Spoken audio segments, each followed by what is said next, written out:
क्योंकि आजकल मराठा लड़कों की शादी विधि भी नहीं होती है, यानी कि 30-30 साल, 35 साल, 40 साल। बीजेपी की आइडियोलॉजी जो है रिजर्वेशन के खिलाफ ही है, तो उनको और कुछ रिजर्वेशन देना उनके लिए ये नहीं है।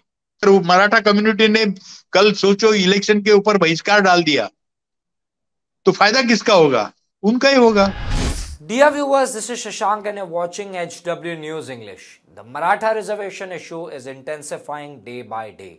Days ago, houses of lawmakers were vandalized and incidents of arson have been witnessed in various parts of the state. Getting into damage control mode, the government called for an all-party meeting in which a resolution was passed that the government would provide reservation to the Maratha community without disturbing the reservations granted to other communities. However, Manoj Jarange Patil, who is on a fast unto death, is not willing to budge an inch until the reservation is granted to the Maratha community. To understand the history of the Maratha agitation, the demands of Manoj Jarange Patil, what the state government can do, and how much impact this agitation can create in the upcoming Lok Sabha elections. To get answers to all these questions, we have with us Pratap Asbe, senior journalist who himself belongs to the Maratha community and has been covering the movement for a long time now. Let's start with the interview, but before that, if you're watching this on Facebook, do like our page, and if you're watching this on YouTube, do subscribe to HW News English. Pratap sir, बहुत बहुत धन्यवाद सबसे पहले तो HW news को समय देने के लिए। Thank you. प्रताप सर, आप ये मराठा आंदोलन जो है बहुत समय से आप कवर कर रहे हैं, आप खुद भी मराठा समाज से आते हैं, तो इसका जो इतिहास है वो थोड़ा सा हमारे दर्शकों को अगर आप बता सको तो। नहीं, इतिहास ऐसा है कि मराठा ये जो कास्ट है और कुणबी जो कास्ट कहली जाती है, शुरू शुरू में तो वो कुणबी ही थे सारे, मराठा नहीं थे। मराठा ये बाद में इसको ये जो बाहर से जो मुगल आए वगैरह वो जो लोग जाए, उसके बाद में वो नहीं लगा। उसके पहले तो वो शिवाजी को भी मुगल कुणबी कहते थे। सारे राजा राजा माँ ये जो थे वो सरदार थे, उनको भी कुणबी कहते थे। तो पहले तो अभी शिवाजी का जो समाधि है, वो जो महात्मा फुले ने निकाली, डिस्कवर कर दी, उसको भी उनका भी कहना, महात्मा फुले का भी कहना है कि शिवाजी एक ये कुणबी राजा था, यानी कि उसको कुलवाड़ी राजा बोलते हैं, तो वो कुणबी राजा था, ऐसा उनका कहना है। वैसे फिर भी वैसे कि इरावती कर्वे है, बाकी सब जो लोग है इतिहास में, उनका भी कहना ऐसा है कि कुणबी और मराठा उसमें कोई फर्क नहीं है, एक ही है। वो जो खेती करते हैं वो कुणबी है। और कुछ ऐसी बात है कि जो उस वक्त खेती जो है वो खेती पे गुजारा नहीं होता था ठीक तरह से, तो उस वक्त कुछ लोग जो किसान थे वो ये आदिल शाही, निजाम शाही, कुतुब शाही, उनके खिलाफ उनके साथ लड़ने के लिए जाते थे। तो उनको वो अच्छे खासे पैसे देते थे, आमदनी होती थी, इसके लिए वो ये उनके साथ काम करने लगे। उसमें से वो उनको मराठा कहने लगे।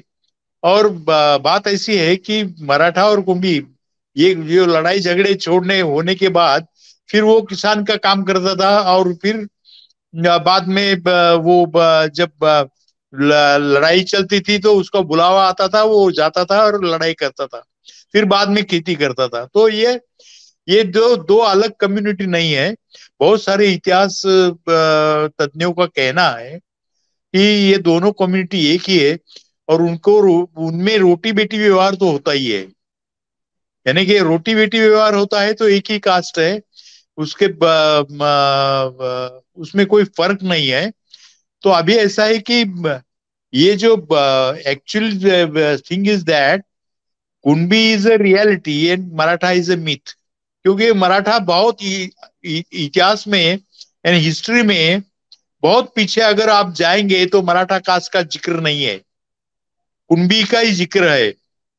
तो ये जो है सारे लोग, ये सारे जो लोग हैं अभी भी ये मराठा मराठा कहते हैं, वो कुणबी है।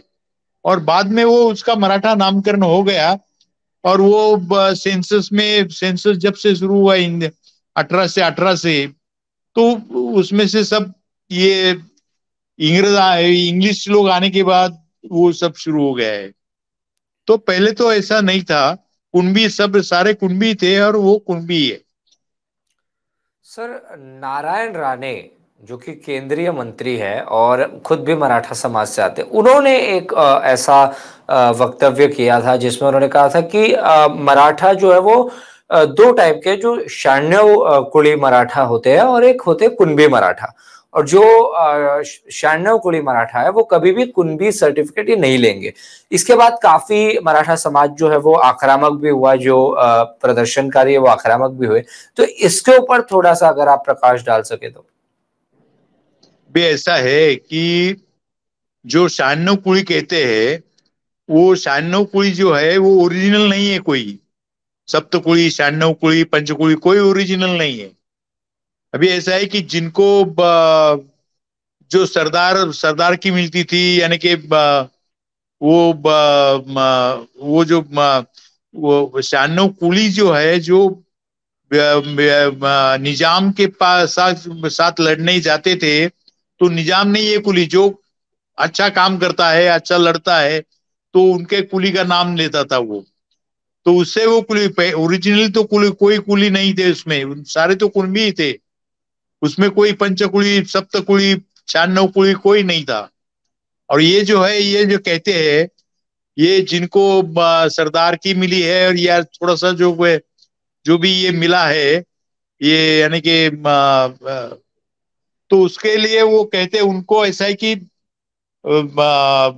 जमीन मिली इसके बारे में, जो अच्छे लड़ते हैं उनको सरदार की मिली। फिर वो दूसरे भी कुछ यानी कि कहते हैं कि उनको ये मिला, क्योंकि वो जमीन जायदाद वो मिल गई, तो उससे उनका इकोनॉमिक स्तर जो है वो बढ़ गया है।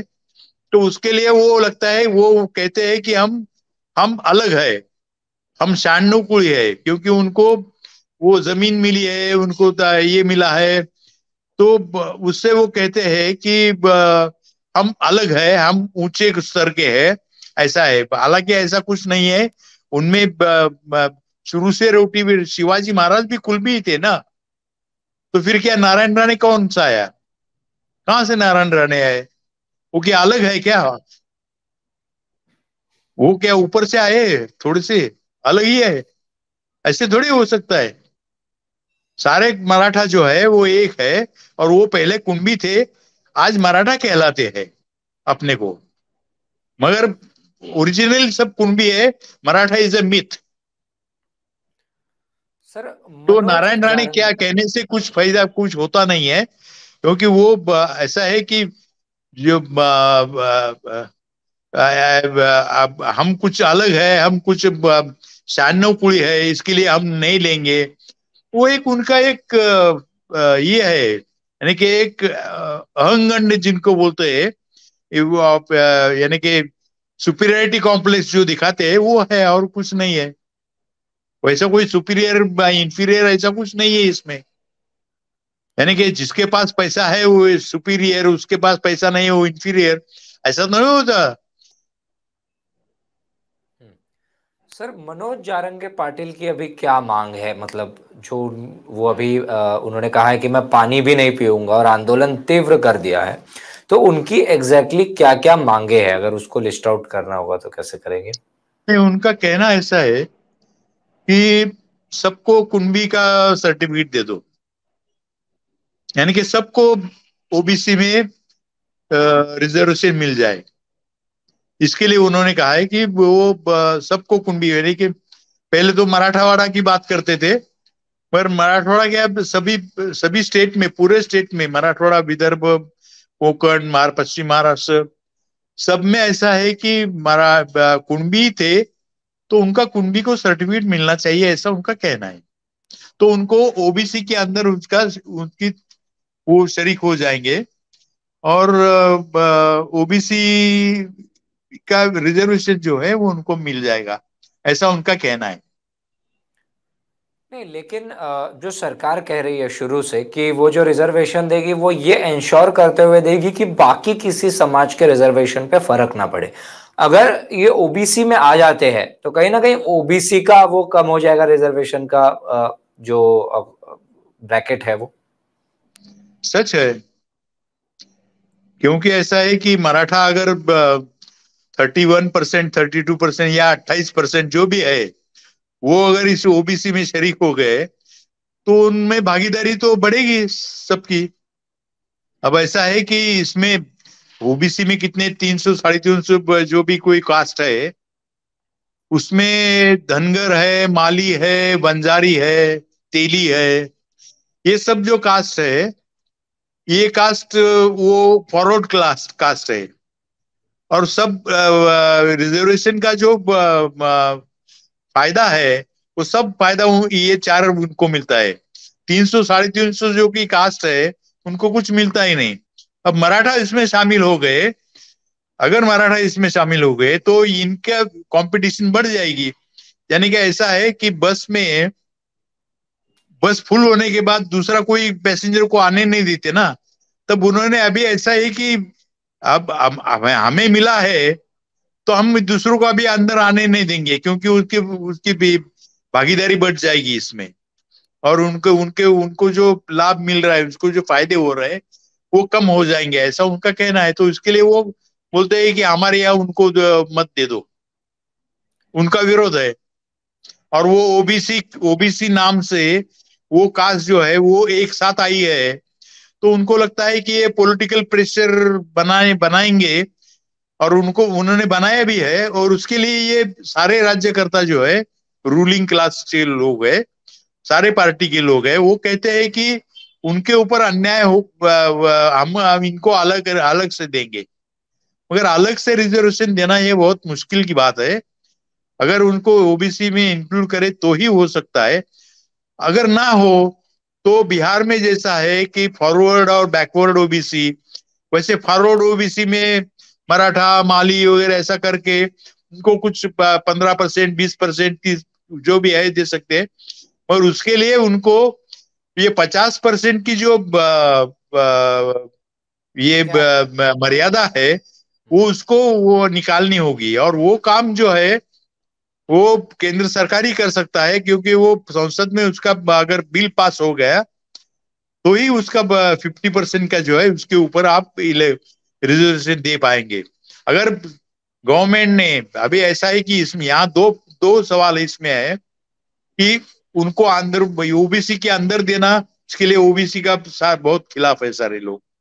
अभी जो ओबीसी है उनका उनका उनका वो उनका उनका विरोध है।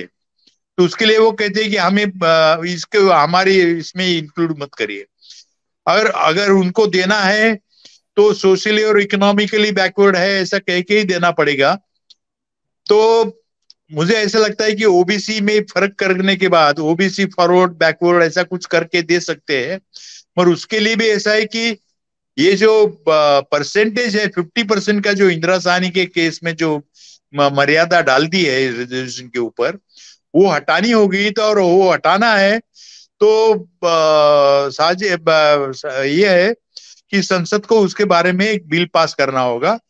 और उसके जो रिजर्वेशन की मर्यादा जो 50% की है, वो बढ़ानी होगी।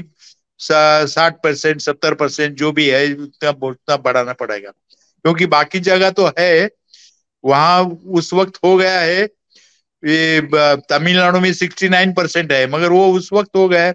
अब उसी वक्त अगर मराठा अगर इसमें शामिल हो जाते हैं ओबीसी में, तो ये भी यहाँ का भी रिजर्वेशन बढ़ सकता था, मगर उस वक्त हुआ नहीं। उस वक्त लोगों को भी लगा कि हमें क्या ओबीसी, हम मराठा है, हमें ओबीसी के हम क्यों ओबीसी कहेंगे, हमें काय के लिए रिजर्वेशन चाहिए। पर अब क्या हो गया है, अब ऐसा ही कि इसमें ये जो खेतिहर किसान जो है वो उसके जमीन का जो है बंटवारा होते होते होते 1-2 एकड़ पे आ गए हैं। तो अभी गुजारा नहीं होता है, उतना ये नहीं होता है। सारे इकोनॉमिक प्रॉब्लम बहुत शुरू हो गए इसमें।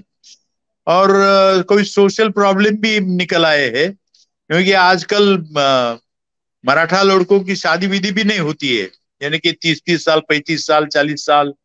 तो ये एक सोशल इश्यू बन गया है। और कोई मराठा कम्युनिटी के लोग जो है खेती और किसान को लड़की नहीं दे रहे आजकल, क्योंकि वो आत्महत्या, खेती चलती नहीं है, आत्महत्या करते हैं। और ये सब जो सोशल प्रॉब्लम हो गए उससे वो ये हो गए। तो अभी ऐसा है कि उनको अगर देना है तो मर्यादा बढ़ानी होगी, और केंद्र सरकार और राज्य सरकार दोनों को मिलके करना पड़ेगा। और केंद्र सरकार को ऐसा है कि ये अकेला महाराष्ट्र का कैसे कर सकते हैं वो। महाराष्ट्र का करने के बाद गुजरात में पटेल खड़े रहेंगे, फिर यूपी में उधर नॉर्थ में गुज्जर खड़े रहेंगे, फिर वो आंध्र प्रदेश में कापू खड़े रहेंगे। तो ऐसा है कि उनको ये ध्यान में रखना चाहिए, केंद्र सरकार को भी, ये जो मिडिल कास्ट है, ये जो पहले सब शूद्र थे, ब्राह्मण के अलावा, ब्राह्मण वैश्य के अलावा सारे शूद्र थे, मराठा भी शूद्र ही थे। तो ऐसा है कि शूद्र जो है एक हिस्टोरिक ये है, ये जो डिफ्रेंशिएट किए थे ब्राह्मण वैश्य शूद्र अति शूद्र, वो जो किया था, तो उसके आधार पे ही देना चाहिए अगर रिजर्वेशन देना है तो। मगर ऐसा है कि ये अभी रिजर्वेशन अगर अगर देना ही है तो राज्य सरकार केवल कुछ कर नहीं सकती है। केंद्र सरकार कुछ करने, राज्य केंद्र सरकार जो है वो राज्य सरकार के ऊपर वो ढकेल देते हैं, मगर राज्य सरकार अकेले में कुछ नहीं कर सकते। और केंद्र और राज्य सरकार एक तरफ हो गए, एक जगह उन्होंने निर्णय ले लिया, तो महाराष्ट्र का प्रॉब्लम, गुजरात का प्रॉब्लम, आंध्र प्रदेश का प्रॉब्लम, सबके प्रॉब्लम जो है वो सॉल्व हो जाएंगे। वो मिडिल क्लास जो है, खेती, वो पूरा खेती के ऊपर रहने वाला समाज है, वो उसको रिजर्वेशन के लाभ मिल जाएगी।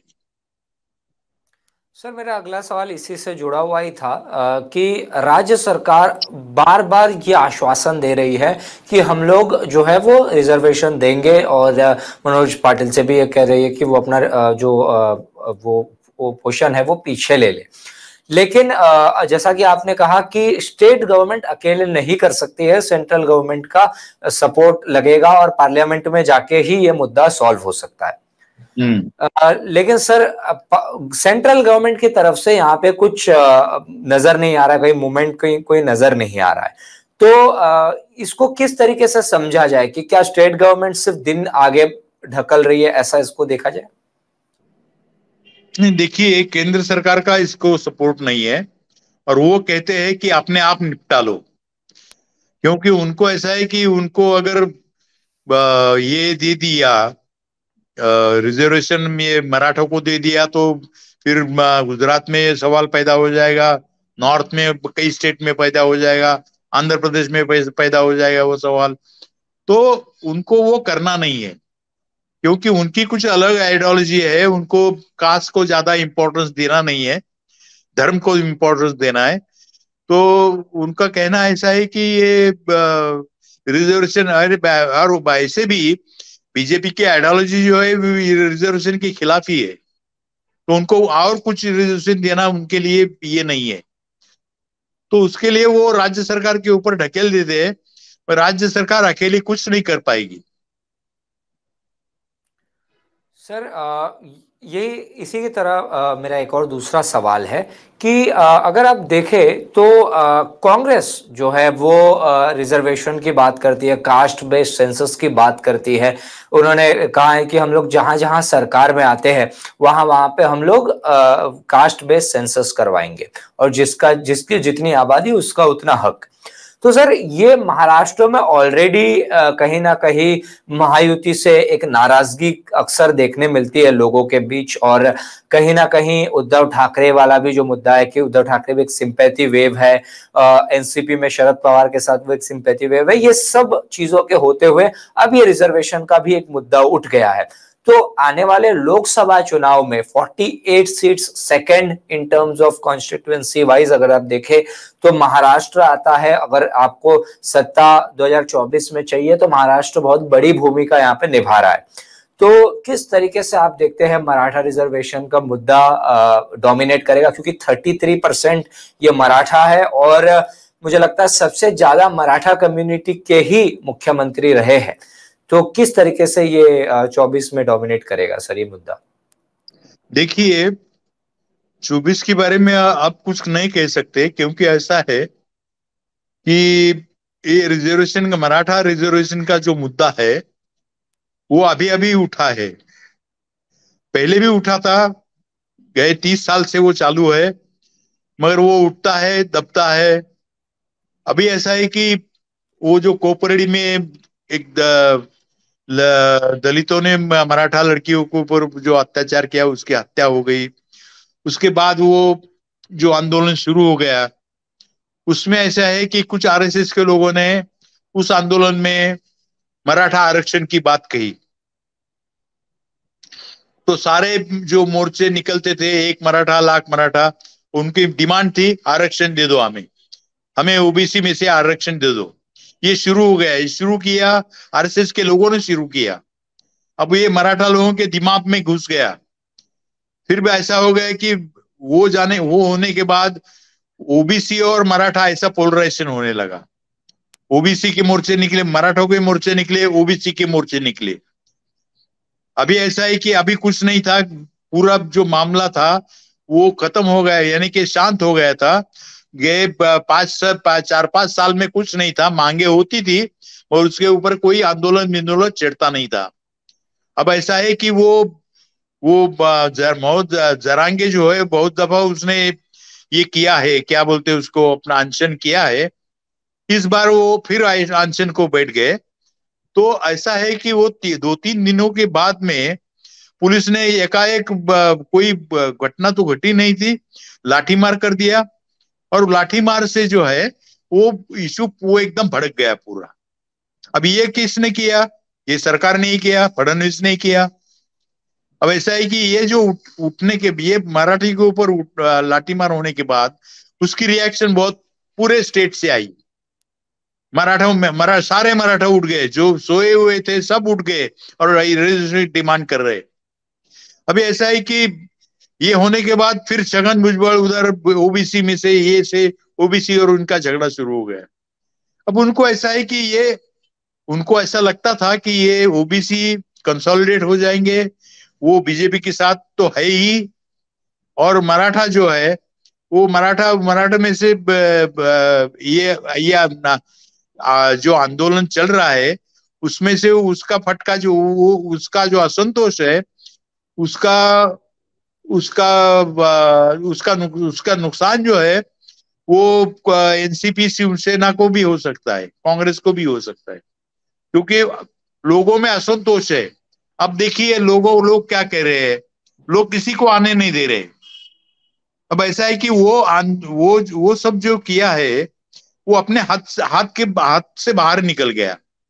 अब उसका क्या होता है क्या नहीं वो अलग बात है, मगर एक बात है कि मराठा अभी है कि वो गुस्से में है, ओबीसी थोड़े से डिफेंसिव हो गए हैं, और वो है बीजेपी के साथ, पूरे तरह से बीजेपी के साथ है। मराठा जो है, मराठा अभी डिसाइडेड नहीं है किसके साथ जाएंगे, क्योंकि उनको लगता है सभी ऐसे, सबने हमको फंसाया है। तो ये जो निराशा है, उसका उसका जो कई परिणाम होता है। अगर समझो कि कल इलेक्शन हो गया और गांव गांव में लोगों ने कहा कि बहिष्कार कर दो, अभी जैसा बहिष्कार कर दिया ये पॉलिटिकल लीडर्स के ऊपर, सब पॉलिटिकल लीडर्स के ऊपर कर दिए, वैसा अगर हो गया कि हम मतदान पे बहिष्कार करेंगे, वोटिंग पे बहिष्कार करेंगे, तो फायदा किसका होगा? बीजेपी का ही होगा। तो ऐसे बहुत से मुद्दे हैं, मगर उसके लिए अभी टाइम है, उसमें क्या होता है क्या नहीं है।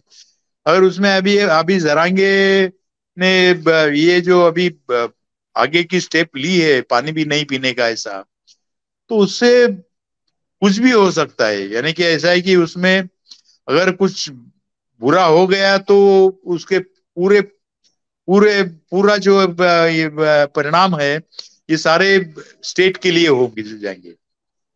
और कोई कुछ कहता नहीं कि हिंसा होगी नहीं होगी, कहाँ होगा कि कहाँ तक जाएगा, ये कोई पता नहीं सकता।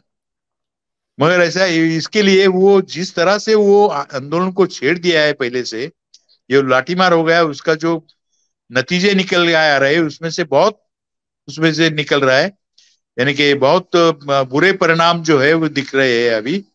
और मुझे लगता है कि इसको अगर ठीक तरह से केंद्र सरकार और राज्य सरकार ने उसमें से रास्ता निकाल लिया तो ही ठीक रहेगा, अगर नहीं रास्ता निकाला तो बहुत प्रॉब्लम हो जाएगा। और उसका ये नहीं कह सकते कि इसको फायदा हुआ है उसको फायदा होगा, किसका फायदा होगा और किसका तो ये होगा, नुकसान होगा, ये वक्त ही बताएगा।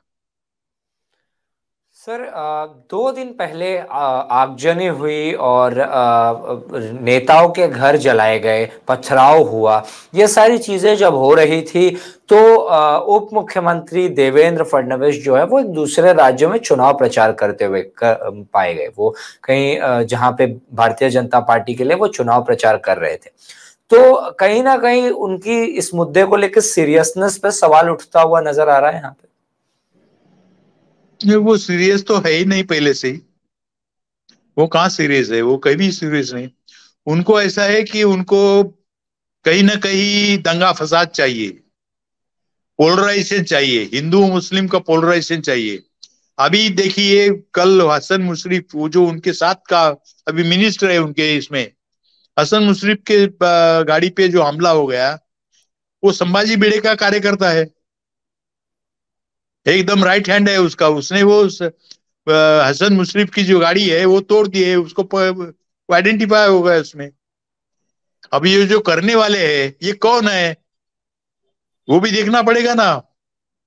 अभी जगह जगह पे जो भी ये सोशल मीडिया पे फोन हैक करके कुछ ना कुछ ये करते हैं, और उससे तनाव बढ़ता है और फसाद होते हैं। अभी अभी इधर सातार सातार डिस्ट्रिक्ट में पुसे सौड़ी में हो गया था, कोई किसी ने लिख दिया कि ऐसा ऐसा है, और वो उसके मुसलमान के नाम पे वो ये कर दिया कि उन्होंने ऐसा कर दिया ऐसा कर दिया, हिंदू धर्म के खिलाफ ये किया, उसके स्क्रीनशॉट जो है वो सब जगह भेजे।